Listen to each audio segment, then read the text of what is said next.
ሙስሊም ባህሪ መሆን ያለበት ሞት ሲመጣ ወይንም ከቤተሰብ አካል አንድ ሰው ሲሄድ ብቻ ማስታወስ ሳይሆን ሙስሊም ሁሌም ሞትን እያስታወሰ መኖር ግዴታው። መቼ እንደምትመጣ ባናውቅም መምጣቱ አይቀርም። የምንሄድበትም ዓለም ምን አይነት ዓለም እንደሆነ አናውቀው። ስለዚህ ሁሌም ኢንሻአላህ ተዓላ አላህ ሱብሓነሁ ወተዓላ ጥንካሬውን ይስጠን፣ ኢማኑን ይስጠን። ለእንደዚህ አይነት ነገር ሁሌም ራሳችንን ከሚያዘጋጁ ሰዎች አላህ ያድርገን። ይሄንን ካልኩ በኋላ እንግዲህ ማስታወስ ካለብኝ የዘመናችን ጣጣ የሚል አርዕስት ትንሽ ላስታውሳችሁ። ዛሬ ላይ ትልቅ በሉት አዛውንት በሉት ጎልማሳ በሉት እዚህ የሚኖርና በተለያየ ዓለም ላይ የሚኖር ሁላችንንም ሳናውቅ የነካን በሽታ አለ። እሱም ምንድነው? የዲፕሬሽን፣ የስትረስ።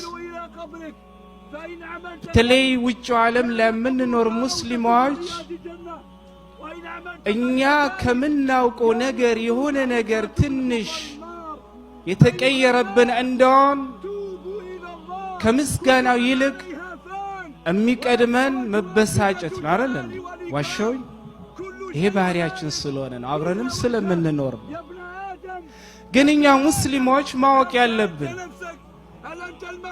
አላህን የሚያክል ጌታ አላህ እስከሰጠን ድረስ ከእምነቶች በላይ ደግሞ እስልምናን አላህ እስከሰጠን ድረስ ከነቢያቶችና ከመልእክተኞች በላይ ደግሞ አላህ ስብሓነሁ ወተዓላ ሙሐመድን የሚያክል ነቢይ እስከሰጠን ድረስ ወላሂ መጨነቅ ባህሪያችን መሆን የለበትም። ይህንን ስል የሰው ልጅ በዱንያ ውስጥ በሚኖርበት ሰዓት አይጨነቅም አይከፋም ማለት አይደለም።